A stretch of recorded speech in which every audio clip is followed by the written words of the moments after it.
আত্মনেপদ প্রকরণ, এখানে কিছু ধাতু আছে, কিছু ধাতু আছে, এখানে কিছু ধাতু এখানে আছে কিছু যে ধাতু ধাতুগুলো আছে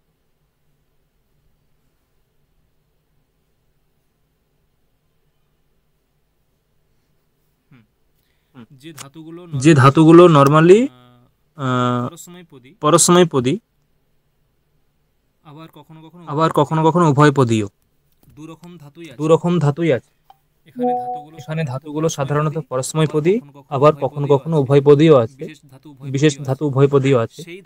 সেই ধাতুগুলো কিছু কিছু উপসর্গের যোগে, ঠিক আছে, ঠিক আছে, উপসর্গের উপসর্গের যোগে কোনো কোনো বিশেষ অর্থের কারণে সেই সেই পরস্মৈপদী ধাতুগুলো অথবা উভয়পদী ধাতুগুলো তাদের তাদের আত্মনেপদত্ব প্রাপ্ত হয়। দেখো ভেবে দেখো, যেগুলো উভয়পদী ধাতু, যেগুলো উভয়পদী ধাতু, সেগুলো এক পক্ষে তো আত্মনেপদী হয়ই, অপরপক্ষে পরস্মৈপদী হয়। তাহলে আত্মনেপদী কি করে হবে? আত্মনেপদী তো অলরেডি হয়ই, সেটা উভয়পদী যেহেতু। তখন তার উত্তরে বলা যায় যে ওই বিশেষ কিছু উপসর্গ যোগ হলে বা প্রয়োগ হলে সেই ধাতুগুলো তখন কেবলমাত্র আত্মনেপদী হয়। মানে যে ধাতুটা উভয়পদী, সেই উভয়পদী ধাতুটা তখন আর উভয়পদী থাকে না, কেবলমাত্র আত্মনেপদী হয়ে যায়। দেখো বোঝা গেল কি বললাম? কি বললাম বোঝা গেল? আর একবার বলুন। এখানে সেই রকম ধাতু, কয়েকটা ধাতুকে এখানে সংকলন করা হয়েছে, যে ধাতুগুলো সাধারণত পরস্মৈপদী। আত্মনেপদের বিধান করা হচ্ছে মানে কি? আত্মনেপদ প্রকরণের বিধান করা হচ্ছে, বা আত্মনেপদ প্রকরণ বা আত্মনেপদ বিধান করা হচ্ছে। তার মানে কি? যেগুলো আত্মনেপদ ছিল না, সেইগুলোকে আত্মনেপদ করা হচ্ছে। তার মানে কিছু ধাতু আছে পরস্মৈপদী, সেই ধাতুগুলোর সঙ্গে যখন কোনো উপসর্গ যোগ হয় তখন সেগুলো আত্মনেপদী হয়ে যায়, হয়ে যাবে। কি বললাম বোঝা গেল? কিছু ধাতু আছে পরস্মৈপদী, যেমন ধরো জয়তি, জয়তি, রামহ, রাবণম, জয়তি, মানে রাম রাবণকে জয় করেছে, জয়তি স্ম, জয় করেছে। জয়তি এটা পরস্মৈপদী ধাতু, কিন্তু এমন কিছু উপসর্গ আছে, সেই উপসর্গগুলো যুক্ত হলে ধাতুগুলো আত্মনেপদী হয়ে যাবে। কি বললাম বোঝা গেল? এমন কিছু উপসর্গ আছে যে উপসর্গগুলো যোগ হলে ধাতুটা আত্মনেপদী হয়ে যাবে। বোঝা গেল কি বললাম? হ্যাঁ স্যার। হুম, এই হচ্ছে বক্তব্য।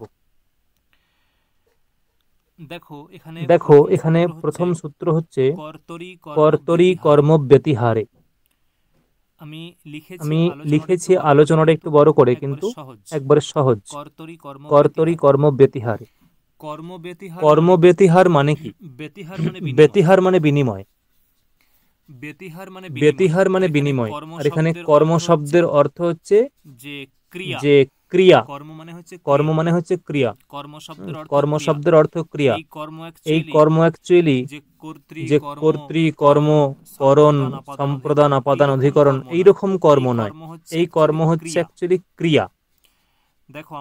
দেখো আমরা পড়েছি যে যে চারটে আমরা কৌটিল্যের অর্থশাস্ত্র পড়ছিলাম। সে অর্থশাস্ত্রে আমরা চারটে বর্ণ পেয়েছিলাম, বর্ণাশ্রম: ব্রাহ্মণ, ক্ষত্রিয়, বৈশ্য, শূদ্র। এবং সেখানে বৈশ্যদের কি কাজ বলা হয়েছিল? আশা করি তোমরা বলতে পারবে। বৈশ্যদের কি কর্ম বলা হয়েছিল? বাণিজ্য কর্ম। আরো কিছু আছে। কৃষিকাজ করা। কৃষিকাজ, কৃষিকাজ, বাণিজ্য, বার্তা, বার্তা, পাশুপাল্যে বাণিজ্যা, কৃষি, পাশুপাল্যে বাণিজ্যা চ বার্তা। পশুপালন করা, বার্তা নির্বাহ করা। বার্তা মানে পশুপালন, বাণিজ্য এবং কৃষিকাজ, এটা হচ্ছে কাদের, এটা কাদের কর্ম? এটা বৈশ্য। বৈশ্য। ব্রাহ্মণদের ব্রাহ্মণদের কি কর্ম ছিল? ব্রাহ্মণদের কর্ম ছিল পূজা অর্চনা করা, অধ্যয়ন করা, অধ্যাপনা করা, দান করা, প্রতিগ্রহ করা, তাই তো? অধ্যয়নম অধ্যাপনম যজনম ইয়াজনম দানম প্রতিগ্রহশ্চেতি ব্রাহ্মণস্য। তার মানে কি ব্রাহ্মণদের কর্ম হচ্ছে অধ্যয়ন করা মানে নিজে পড়া, অধ্যাপনা করা অন্যকে পড়ানো, দান করা, প্রতিগ্রহ মানে দান গ্রহণ করা, যজন মানে নিজের বাড়িতে পূজা করা, যাজন অন্যের বাড়িতে পূজা করা। এখন ভেবে দেখো, এই ব্রাহ্মণের ব্রাহ্মণ ধরো পূজা অর্চনা করে নিজের সংসার চালাতে পারছে না, তখন কি হবে? তখন সে কৃষি কাজ করছে, বাণিজ্য করছে। তাহলে একটা সম্প্রদায়ের কর্ম আরেকটা সম্প্রদায় করছে, একটা সম্প্রদায়ের কর্ম আরেকটা সম্প্রদায় করছে। কি বললাম, বোঝা গেল? মানে বৈশ্যের কর্ম ব্রাহ্মণ করছে।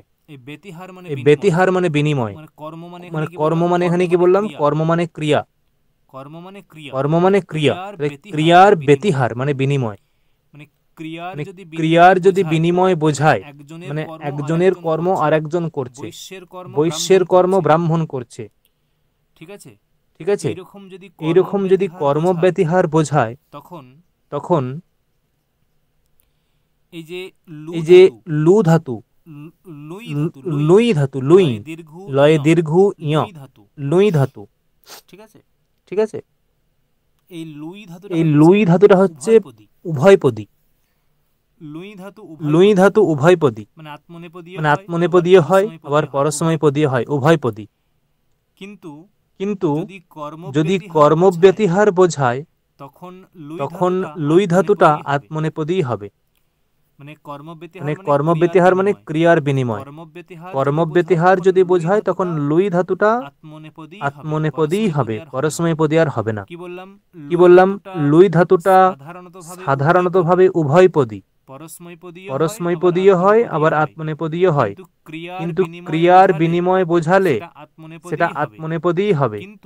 কিন্তু সেখানে একটা উপসর্গ থাকবে, দুটো উপসর্গ দেখো, বি এবং অতি যোগ করলে ব্যতি, মানে এই ব্যতি, এই উপসর্গটা থাকবে। মানে ব্যতিপূর্বক লুই ধাতু আত্মনেপদী হয়। কখন হবে? যদি ক্রিয়ার বিনিময় বোঝায়, যদি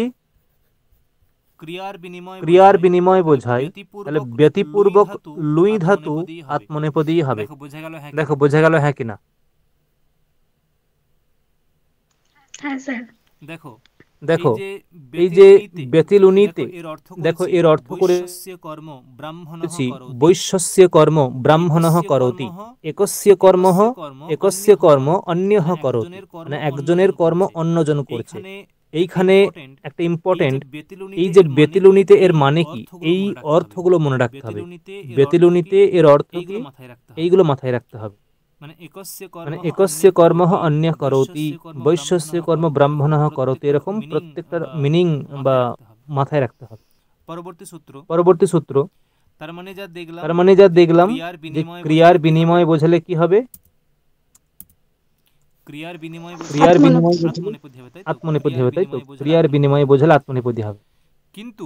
কিন্তু ওই ক্রিয়ার বিনিময় বোঝাবে অথচ পরস্মৈপদী হবে। ক্রিয়ার বিনিময় বোঝাবে কিন্তু পরস্মৈপদী হবে যখন ধাতুগুলো হবে গতিবাচক অথবা হিংসাবাচক। ধাতুগুলো যদি গতিবাচক হয় অথবা হিংসাবাচক হয়, তখন ক্রিয়ার বিনিময় বোঝাবে কিন্তু সেখানে পরস্মৈপদী হবে। একবারে সহজ কথা। দেখো ব্যতিগচ্ছন্তি, ব্যতিগচ্ছন্তি, ব্যতিগচ্ছন্তি,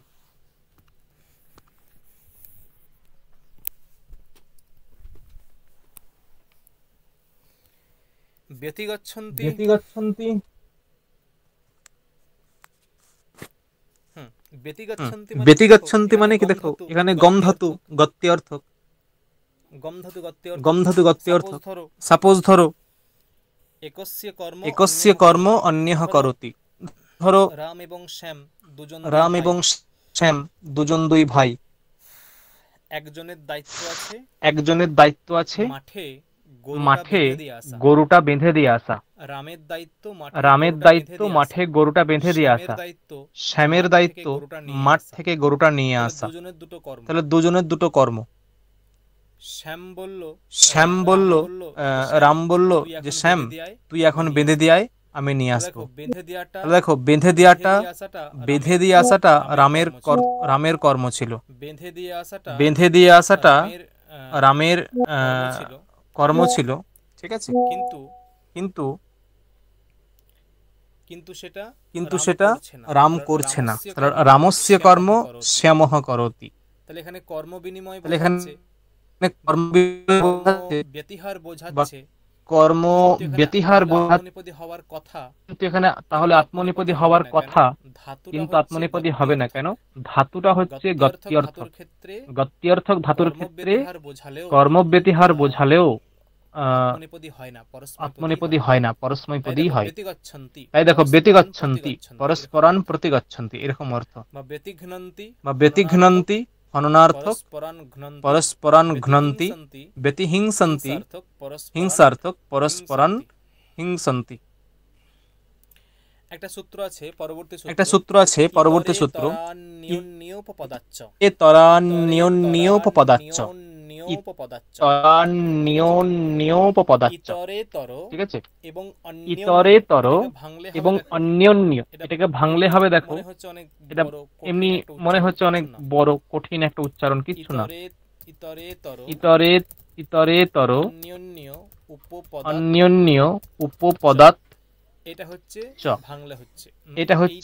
ভাঙলে হচ্ছে, এইটা হবে ভাঙলে সূত্রটিকে।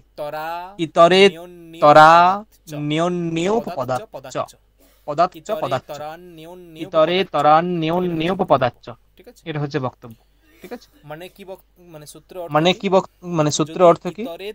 যদি ইতরেতর অথবা অন্যোন্য এই দুটো পদের সাক্ষাৎ প্রয়োগ থাকে এবং ক্রিয়ার ব্যতিহার বোঝায় বা কর্ম ব্যতিহার বোঝায়,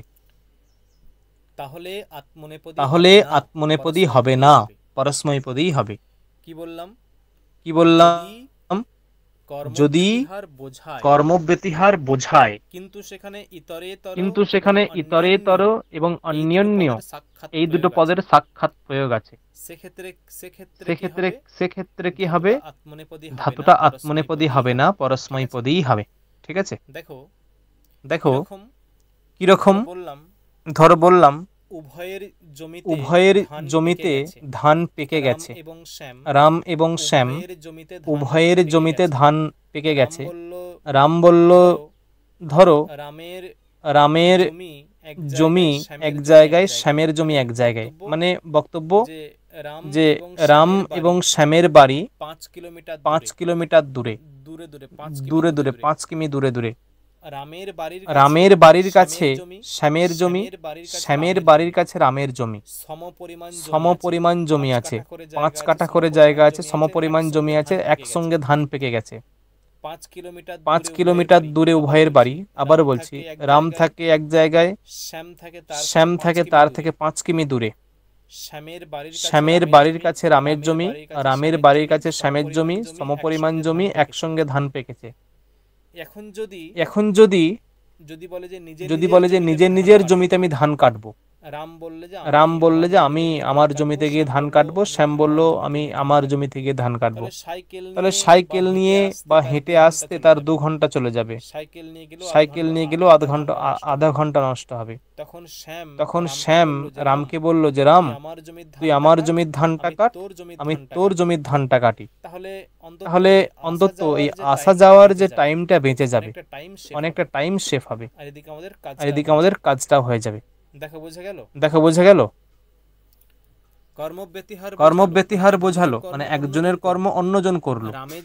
রামের জমির ধান রামের কাটার কথা, শ্যামের জমির ধান শ্যামের কাটার কথা, কিন্তু রামের জমির ধান কাটছে শ্যাম, শ্যামের জমির ধান কাটছে রাম। কর্মব্যতিহার বোঝালো। তাহলে এখানে আত্মনেপদী হওয়ার কথা, কিন্তু যদি ইতরেতর এবং অন্যান্য এই দুটো শব্দের প্রয়োগ থাকে সেখানে কর্মব্যতিহার বোঝালেও সেখানে আত্মনেপদী হবে না, পরস্মৈপদী হবে। দেখো বোঝা গেল কি বললাম? ক্লিয়ার? হ্যাঁ স্যার। তাই দেখো বলছে ইতরেতরস্য সস্যম ব্যতিলুনিন বা ব্যতিলুনন্তি, এইরকম করলেও হবে। ইতরেতরাহা সস্যম ব্যতিলুনন্তি অন্যন্যাহ, এরকমও হবে। মানে কি? মানে ইতরেতরাহা মানে একে অপরের, শস্য ব্যতিলুনন্তি, লুনন্তি মানে কি? মানে লুই ধাতুর অর্থ ছেদন। লুই লয় দীর্ঘ ইয়, লুই ধাতুর অর্থ ছেদন করা মানে কাটা। এদের লেখা যে ছিন্দন্তি ইত্যর্থ। ব্যতিলুনন্তি মানে ছিন্দন্তি, ব্যতিলুনন্তি। দেখো এখানে অর্থগুলো কিন্তু ভিন্ন ভিন্ন হয়ে যাচ্ছে। ইতরেতরাহা সস্যম ব্যতিলুনন্তি, এখানে ব্যতিলুনন্তি মানে ছিন্দন্তি। ওইদিকে ছিল ব্রাহ্মণঃ বা ব্রাহ্মণঃ বৈশ্যস্য কর্ম ব্যতিলুনিতে, মানে কি ওখানে হচ্ছে একের কর্ম অন্য করছে, বা ওইখানেও ছেদন করাই অর্থ হবে। পরবর্তী সূত্র দেখো, নির্বিষহ। নির্বিষহ এমনি বীজ ধাতু হচ্ছে পরস্মৈপদী। বিশতি বিশতঃ বিশন্তি মানে প্রবেশ করা, এরকম অর্থ। বা প্রবিশতি বা উপবিশতি মানে উপসর্গের যোগে ধাতুর অর্থগুলো চেঞ্জ হয়ে যায়। না কিরকম? ধরো বললাম ধাতুর অর্থ একটা থাকে, ধাতুর অর্থ একটা থাকে, কিন্তু যখন ওই ধাতুর সঙ্গে তুমি উপসর্গ যোগ করবে না, তখন ধাতুর অর্থ চেঞ্জ হয়ে যায়। ধাতুর অর্থ চেঞ্জ হয়ে যায়, ঠিক আছে? উপসর্গের যোগে ধাতুর অর্থ চেঞ্জ হয়। যেমন ধরো একটা কারিকা আছে, উপসর্গেন ধাতু অর্থ বলাদন্যত্র নিয়তে প্রহার বিহার সংহার পরিহার বৎ। উপসর্গেন ধাতু অর্থ মানে ধাতু অর্থ মানে কি? ধাতুর অর্থ। ধাতু অর্থ মানে ধাতুর অর্থ, ঠিক আছে? ধাতুর অর্থ ধাতু অর্থ ধাতুর অর্থ উপসর্গেন উপসর্গের দ্বারা, উপসর্গের মাধ্যমে অন্যত্র বলাৎ, বলাৎ মানে বলপূর্বক, বলপূর্বক অন্যত্র মানে অন্য অর্থে নিয়াতে নিয়ে যায়। মানে ধাতুর যা অর্থ, সে ধাতুর অর্থ থেকে অন্য অর্থে চলে যায়। কার জন্য? উপসর্গের জন্য। উপসর্গের দ্বারা, উপসর্গেন উপসর্গেন ধাতু অর্থ, উপসর্গের দ্বারা ধাতুর অর্থ বলাদ অন্যত্র নিয়াতে অন্য জায়গায় চলে যায়। বুঝে কেন? উদাহরণ কি হবে? দেখো হৃধাতু, হৃ এর অর্থ হরণ করা, ঠিক আছে? হরণ করা। এখানে যোগ করো, মানে হৃধাতুর রূপটা হয় হরতি, হরণ করা। এর কি হয়? প্রহরতি, প্রহরতি, প্রহরতি, প্রহার করা। আহরতি, আহরতি, আহরণ করা। বিহরতি, বিহরতি, বিহার করা মানে ঘোরা।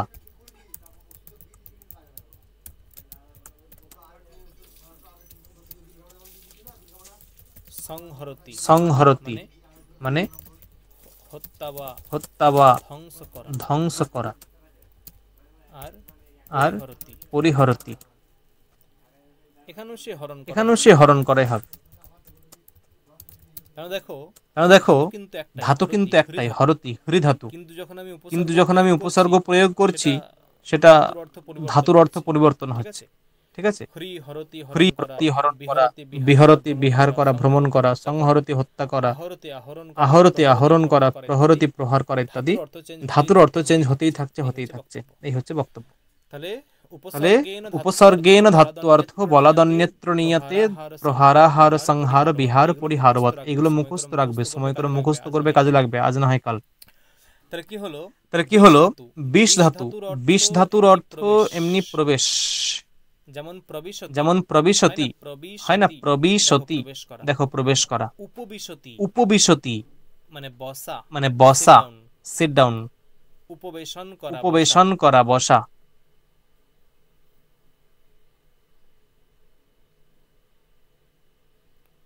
ঠিক আছে, কি বললাম? না বিহরতি বিহার করা, পরিহরতি পরিহার করা, ঠিক আছে, বা আহরতি আহরণ করা, প্রহরতি প্রহার করা, সংহরতি হত্যা করা। এই হচ্ছে ব্যাপার। কিন্তু এখানে বীজ ধাতুটা হচ্ছে পরস্মৈপদী। যখন যখন ওই যখন ওই বীজ ধাতুর পূর্বে নি উপসর্গ যোগ হয়, নি মানে নি উপসর্গ যুক্ত হলে, নি বা নির, ঠিক আছে, নি উপসর্গ যুক্ত হলে তখন বীজ ধাতুর আত্মনেপদী হয়ে যায়। ঠিক আছে, বীজ ধাতু স্বরূপত পরস্মৈপদী, নি উপসর্গ যুক্ত হলে আত্মনেপদী হয়ে যায়। অতএব অ্যাকচুয়াল ধাতুটা হচ্ছে বিশতি। যখন নি উপসর্গ যুক্ত তখন নিবির সাথে, এরকম রূপ হয় নিবির সাথে, নিবির সাথে।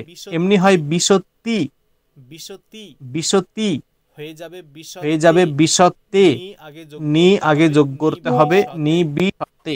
এটা হচ্ছে অর্থ। তাই দেখো বলছে সাধু সন্মার্গে নিবিশতে। যিনি সাধু ব্যক্তি তিনি সন্মার্গে নিবিশতে। সন্মার্গে নিবিশতে মানে সে সৎমার্গে গমন করছে। সাধু সন্মার্গে নিবিশতে মানে সৎমার্গে গমন করছে বা সে সৎমার্গে প্রবেশ করছে। হয়তো অসৎমার্গেও ছিলেন না বা তেমন ভাবে ধ্যান জপ করতেন না, কিন্তু এখন সে সাধু ভালো হয়ে গেছে, তাই সে সৎমার্গেই মানে বসে ইয়ে করছে, সৎমার্গেই গমনাগমন করছেন, নিবিশতে প্রবেশ করছেন। অর্থ কি? অন্তর্গচ্ছতি। নিবিশতে মানে অন্তর্গচ্ছতি, মানে সৎমার্গের মধ্যে দিয়ে যাচ্ছে। পরবর্তী একটা সূত্র আছে পরিব্যবেভ্য ক্রিয়া। পরিব্যবেভ্য ক্রিয়া, ঠিক আছে, পরিব্যবেভ্য ক্রিয়া। দেখো এখানে কি বলছে? কৃধাতু। কৃধাতু অনেক রকমের হয়। কয়েরি, কয়েরি ধাতুটা হচ্ছে করা, মানে করতি কুরুতঃ কুর্বন্তি, এরকম করতি কুরুতঃ কুর্বন্তি এরকম হয়, ঠিক আছে, করা।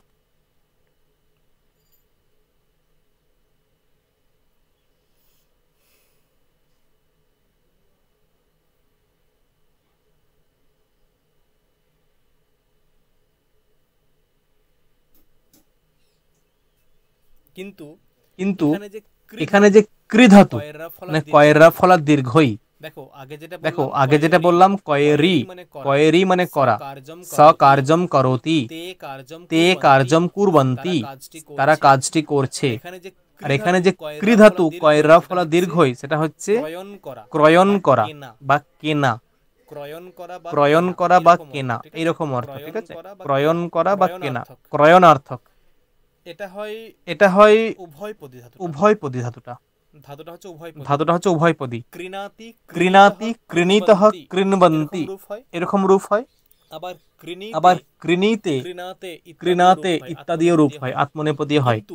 কিন্তু এই পরি, বি এবং অব, এই যে এটা ভাঙলে কি হবে? পরিব্যবেভ্য, পরিব্যবেভ্য এটা ভাঙলে হবে পরি, তার সঙ্গে বি, তার সঙ্গে অব, পরি বি অব, পরি বি অব, ঠিক আছে, পরিব্যবেভ্য, পরি বি অব। পরিপূর্বক বিপূর্বক অবপূর্বক যে কৃধাতু পরি বি অব, পরি বি অব এতদ পূর্বক যে কৃধাতু সেই কৃধাতুটা হবে আত্মনেপদী। মানে কৃ ধাতু সামান্যভাবে উভয়পদী, আত্মনেপদী এবং পরস্মৈপদী উভয়পদী হয়, কিন্তু এখানে যখন পরি, বি এবং অব এই তিনটি উপসর্গ পূর্বে যুক্ত হবে তখন সে ধাতুটা হবে আত্মনেপদী। তাই দেখো মানে সেখানে পরস্মৈপদীর আর অপশন থাকবে না, আত্মনেপদী হবে। কি বক্তব্য? পরিকৃণীতে, বিকৃণীতে, অবকৃণীতে। পরিকৃণীতে মানে কোনো কিছু পাওয়া, লাভ করা, পরিকৃণীতে।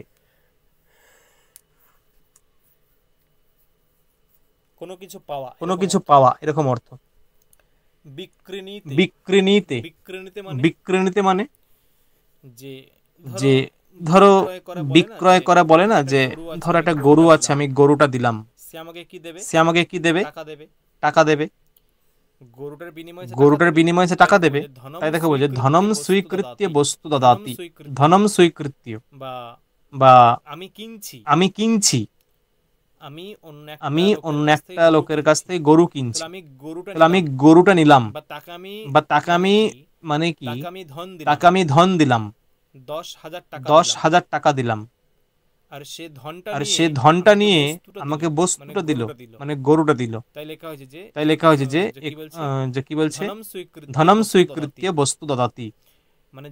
মানে যদি ক্রয়নার্থক হয়, বা এখানে কি বলছে যে মানে এখানে অ্যাকচুয়ালি অর্থগুলো বলা আছে। পরিকৃণীতে মানে লাভ করা, বিকৃণীতে মানে হচ্ছে যে ধন নিয়ে কিছু দেওয়া, কোনো বস্তু প্রদান করা, ধন গ্রহণপূর্বক বস্তু প্রদানম। আর অবকৃণীতে মানে হচ্ছে যে ঘুষ দেওয়া, উৎকোচ, উৎকোচ মানে ঘুষ, অবকৃণীতে ঘুষ দিচ্ছে, এটা হচ্ছে অবকৃণীতে। দেখো পরবর্তী বিপরাভ্যাম জেহে। দেখো আগেই বলছিলাম যে জি ধাতু, বিপরাভ্যাম জেহে, জি ধাতু এটা সাধারণত হচ্ছে কি, এটা সাধারণত হচ্ছে জি ধাতু হচ্ছে পরস্মৈপদী, জয়তী রূপ হয়। জি ধাতু নরমালি হচ্ছে পরস্মৈপদী, জয়তী রূপ হয়, জয়তী। এর কিন্তু আত্মনেপদী হয় না, জয়তে ইত্যাদি হয় না, জয়তী এটাই হয়, আত্মনেপদী হয় না। জয়তী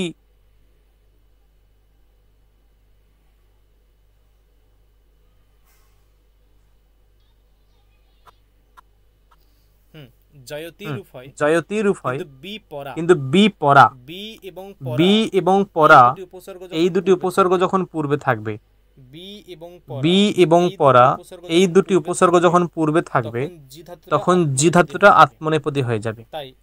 তাই এমনি রূপ হয় জয়তী, কিন্তু বি যোগ হলে বিজয়তে, পরা যোগ হলে পরাজয়তে, বিজয়তে পরাজয়তে, এইরকম রূপ হয়। দেখো বোঝা গেল।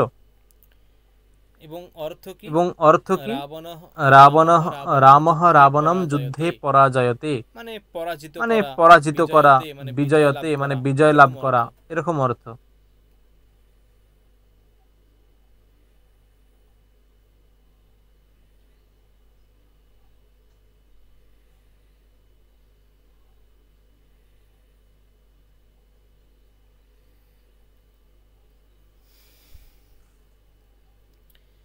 দেখো বোঝা গেল।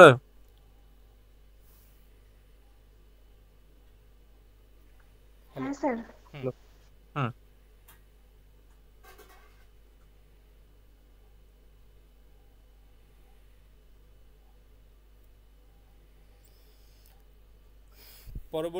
পরবর্তী সূত্র আছে ক্রীডোনু সম্পরিভ্যশ্চ, ক্রীডো ক্রীডো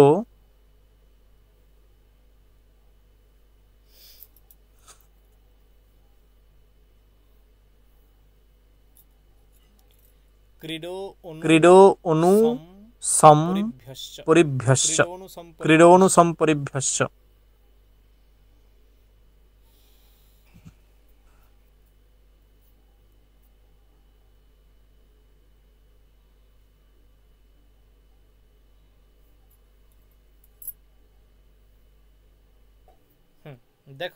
দেখো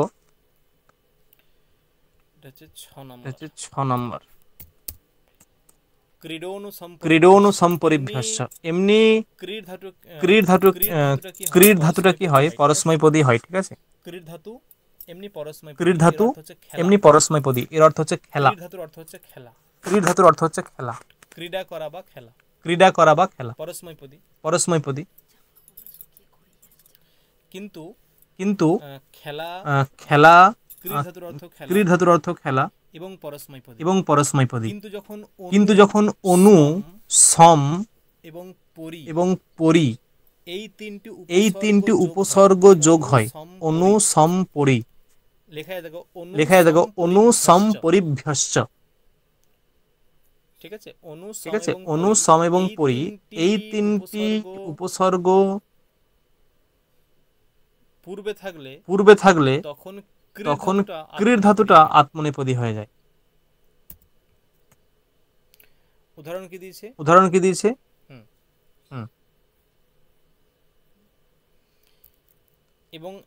এবং এই তিনটির অর্থই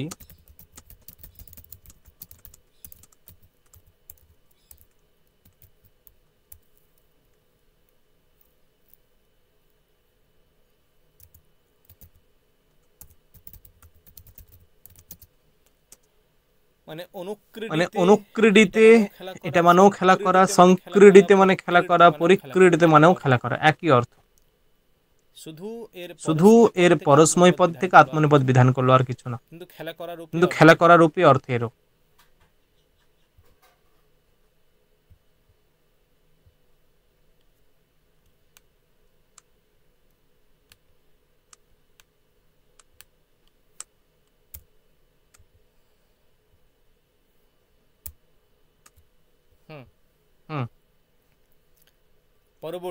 পরবর্তী সমব প্রবিভ্যস্তঃ, সমব প্রবিভ্যস্তঃ সূত্র।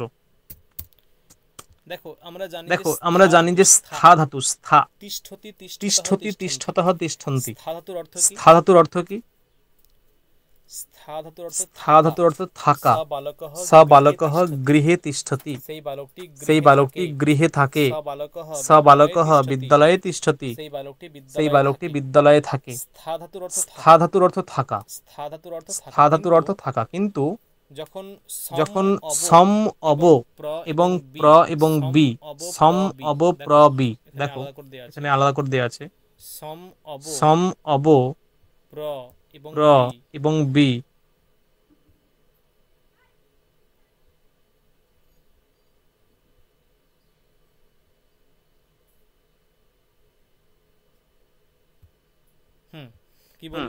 কি বললাম?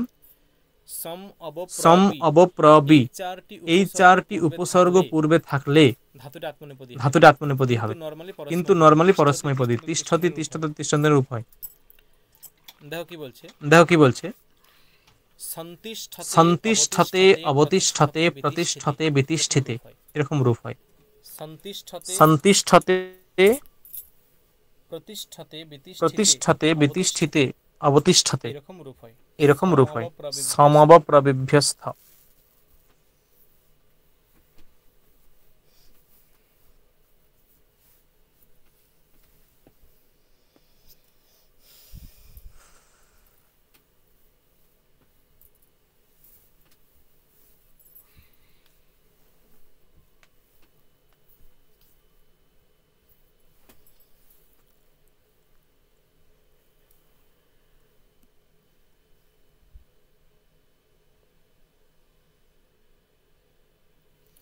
দেখো এগুলোর অর্থ কি? সন্তিষ্ঠতে সমাপ্তম ভবতি,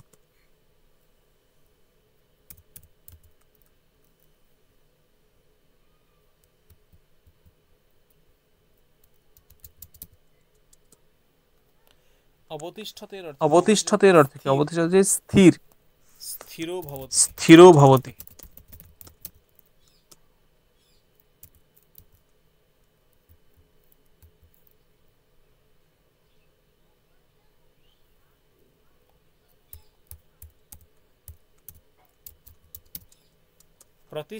প্রতিষ্ঠাতে মানে কি? প্রতিষ্ঠাতে মানে হচ্ছে যে স্থাপনা করা, মানে যে বলে না যে প্রতিষ্ঠাতে, মন্দিরম প্রতিষ্ঠাতে মানে স্থাপনা হওয়া।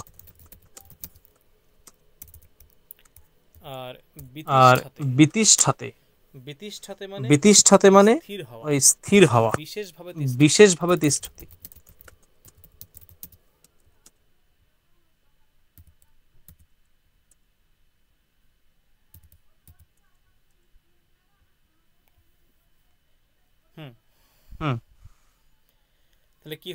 তাহলে কি হলো? যে স্থা ধাতু এমনি পরস্মৈপদী, কিন্তু সম অব প্র বি এই চারটি উপসর্গ যুক্ত হলে তখন ধাতু আত্মনেপদী হয়ে যায়। এবং তার অর্থগুলো কিরকম হয় তা দেখলাম। সন্তিষ্ঠাতে, অবতিষ্ঠাতে, প্রতিষ্ঠাতে, বিতিষ্ঠাতে।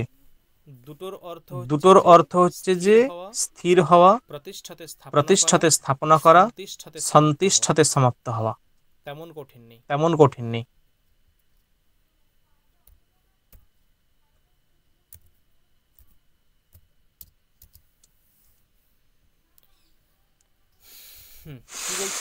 কি বলছে? একটা বার্তিক আছে এই সূত্রে এখানে, আংহ প্রতিজ্ঞাম উপসংখ্যানম, আংহ প্রতিজ্ঞাম উপসংখ্যানম।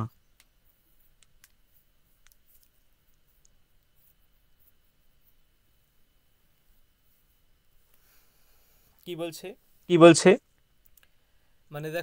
মানে দেখো এখানেও সেই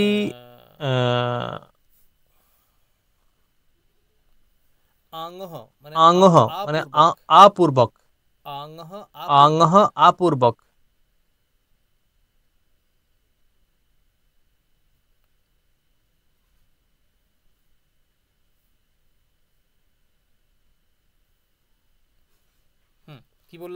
কি বললাম দেখো, যে আংহ প্রতিজ্ঞাম উপসংখ্যানম, এর অর্থ হচ্ছে যে আংহ অর্থাৎ আং এই উপসর্গের পরে যদি জ্ঞা ধাতু থাকে, জ্ঞা ধাতু, আং উপসর্গের পরে যদি জ্ঞা ধাতু থাকে, ভুল বলছি, জ্ঞা নয়, মানে স্থা ধাতু।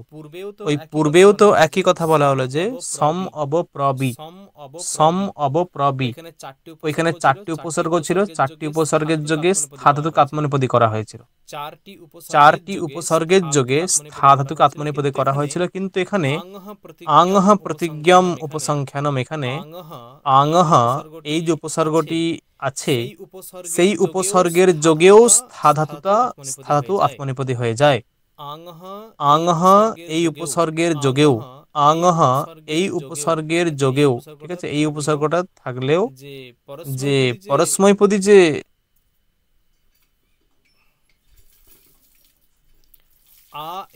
আ এই উপসর্গের যোগেও পরস্মৈপদী যে স্থা ধাতু সেটা আত্মনেপদী হয়ে যায়, ঠিক আছে। কিন্তু একটা বিশেষ অর্থ বলছে প্রতিজ্ঞাম, প্রতিজ্ঞাম উপসংখ্যানম। প্রতিজ্ঞাম উপসংখ্যানম মানে কি? যে প্রতিজ্ঞাম উপসংখ্যানম মানে হচ্ছে যে ওই স্থা ধাতুকে মানে বিশেষ জ্ঞান, আপূর্বক স্থা ধাতুর অর্থ বিশেষ জ্ঞান। তাহলে কি বললাম? স্থা ধাতু এমনি পরস্মৈপদী, কিন্তু আপূর্বক স্থা ধাতু আত্মনেপদী, তার অর্থ হয় বিশেষ জ্ঞান। যেমন ধরো বলছে যে শব্দঃ নিত্যম আতিষ্ঠতে, শব্দঃ নিত্যম আতিষ্ঠতে, এর অর্থ কি? নিত্যত্বেন প্রতিজানীতে ইত্যর্থঃ।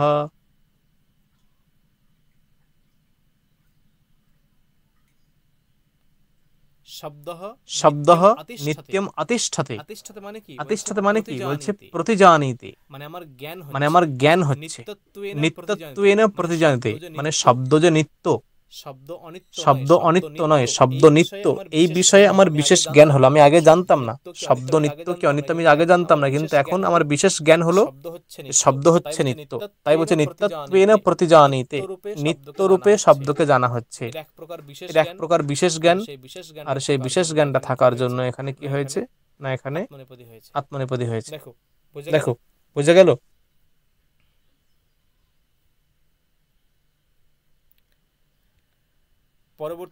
পরবর্তী সূত্র প্রকাশনাস্থেয়াখ্যয়শ্চ,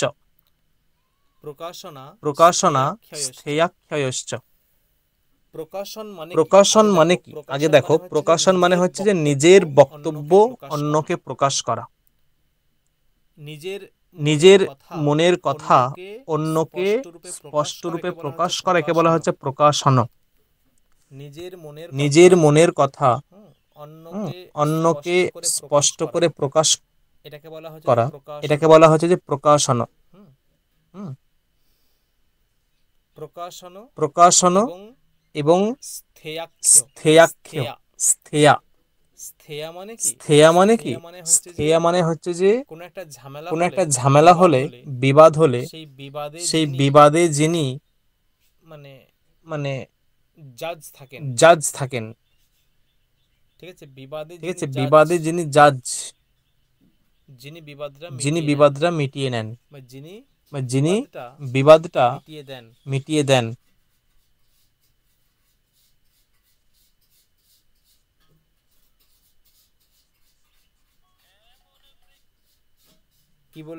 কি বললাম?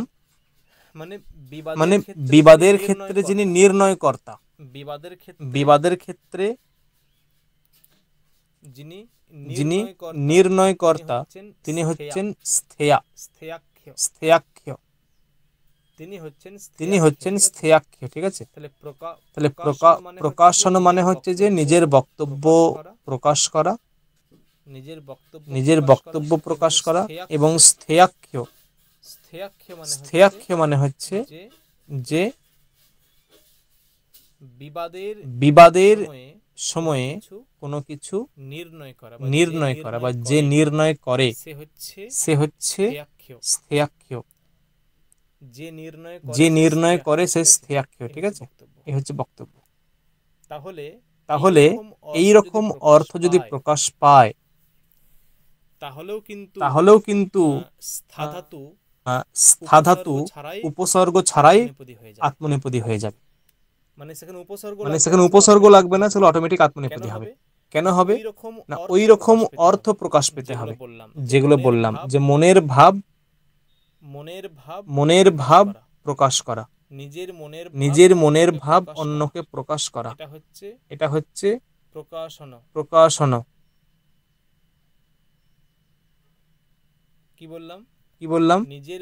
নিজের মনের ভাব অন্যকে প্রকাশ করা, এটা হচ্ছে প্রকাশন। এবং আরেকটা কি আছে না স্থেয়াখ্য। অর্থাৎ কোনো কিছু বিবাদ হলে যখন কেউ নির্ণয় করে, কোনো কিছু বিবাদের ক্ষেত্রে যখন কেউ নির্ণয় করে, সেই নির্ণয়কর্তা হচ্ছে স্থেয়া, ঠিক আছে। এইরকম যদি অর্থ প্রকাশ পায় তখন সেখানে স্থা ধাতু আত্মনেপদী হবে। তাই দেখো বলছে যে গোপী কৃষ্ণায় তিষ্ঠতে। গোপী কৃষ্ণায় তিষ্ঠতে মানে কি বক্তব্য? যে গোপী নিজের মনের ভাবটা কৃষ্ণকে নিবেদন করছে। তিষ্ঠতে মানে নিবেদন করা বা প্রকাশ করা। তাই দেখো স্থা ধাতু এমনি পরস্মৈপদী, কিন্তু এখানে হয়েছে আত্মনেপদী। স্থা ধাতু এমনি পরস্মৈপদী, কিন্তু হয়েছে আত্মনেপদী। তারপর গোপী কৃষ্ণায় তিষ্ঠতে। গোপী কৃষ্ণায় তিষ্ঠতে, ঠিক আছে। গোপী কৃষ্ণের উদ্দেশ্যে নিজের মনের ভাব প্রকাশ করছে। দেখো স্বয়ং প্রকাশয়তি, স্বয়ং মানে নিজের আশয়, নিজের মনের ভাব। আর কি বলছে? কৃষ্ণার্জুন বাদহ, মানে কৃষ্ণ এবং অর্জুন উভয়ের যে বাদ, সেখানে নির্ণয়কে বা নির্ণায়ককে দ্রোণাচার্য নির্ণায়ক, সেখানে তিষ্ঠতে।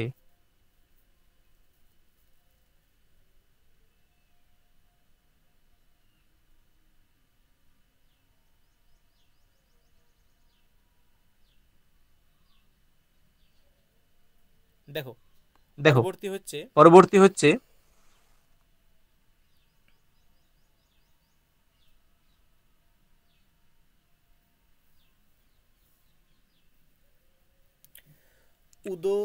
উদো অনূর্ধ্ব কর্মণি। উদো অনূর্ধ্ব কর্মণি এর অর্থ কি? মানে এখানে উদো আছে না, ওটা হচ্ছে উৎপূর্বক স্থা ধাতু। উৎপূর্বক উৎপূর্বক স্থা ধাতু, ঠিক আছে। এই এই উৎপূর্বক স্থা ধাতুটি হবে আত্মনেপদী। কখন হবে? যদি যদি যদি সেখানে যদি সেখানে মানে উপর দিকে ওঠা উত্থান ক্রিয়া, ঠিক আছে, ঠিক আছে, উত্থান ক্রিয়া মানে কি উত্থান ক্রিয়া বাদ দিয়ে। উত্থান ক্রিয়া বলতে সাপোজ ধরো আমি বসে আছি, আমি বসে আছি দিয়ে আমি উঠলাম, উঠে দাঁড়ালাম। তাহলে এই যে বসে আছি কিন্তু উঠে দাঁড়ালাম মানে উত্থান করলাম, এটা হচ্ছে আমার শারীরিক চেষ্টা থেকে হলো। এটাও এটাও মানে উত্থান ক্রিয়া হচ্ছে, কিন্তু শারীরিক চেষ্টাজনিত হলো। এই যে উত্থানটা হচ্ছে শারীরিক চেষ্টাজনিত, শারীরিক চেষ্টার ফলে উত্থান ক্রিয়াটা হলো। কিন্তু এমন একটা উত্থান ক্রিয়া আছে, এমন কিছু উত্থান ক্রিয়া হবে, এমন কিছু উত্থান ক্রিয়া যে ক্ষেত্রে তোমার উত্থান বোঝাবে কিন্তু শারীরিক চেষ্টা বোঝাবে না, ঠিক আছে। এমন কিছু মানে এমন কিছু উত্থান ক্রিয়া আছে যেখানে শারীরিক চেষ্টা লাগে না, সেই রকম শারীরিক চেষ্টা লাগে না। যেমন উদাহরণ দিয়েছে দেখো, শিষ্যঃ মুক্তৌ উত্তিষ্ঠতে। শিষ্যঃ মুক্তৌ মানে মুক্তির জন্য উত্তিষ্ঠতে উত্থান করছে। এখানে উত্থান করছে মানে চেষ্টা করা, এখানে উত্তিষ্ঠতে মানে চেষ্টা করা, এখানে কিন্তু উত্থান ক্রিয়া নয়। উত্তিষ্ঠতে এর অর্থ ওঠাও হয়, উত্থান ক্রিয়াও হয়, আবার উত্তিষ্ঠতে মানে চেষ্টা করাও হয়। কি বললাম? উত্তিষ্ঠতে মানে চেষ্টা করাও হয়, উত্তিষ্ঠতে মানে উত্থান ক্রিয়াও হয়। উত্থান ক্রিয়া বোঝালে সেটা হচ্ছে শারীরিক চেষ্টাজনিত হয়ে যাবে, ঠিক আছে, ঠিক আছে, শারীরিক চেষ্টাজনিত হবে, কিন্তু শারীরিক চেষ্টাজনিত হলে হবে না। যদি শারীরিক চেষ্টা বা উত্থান ক্রিয়া ভিন্ন যদি হয় উৎপূর্বক স্থা ধাতু, তখন সেখানে আত্মনেপদী হবে। তাই দেখো লেখা আছে শিষ্যঃ মুক্তৌ উত্তিষ্ঠ, মানে শিষ্য বসে বসে ধ্যান জপ করছে, ধ্যান জপের মাধ্যমে সে মুক্তির জন্য চেষ্টা করছে, এটা হচ্ছে বক্তব্য, ঠিক আছে, ঠিক আছে।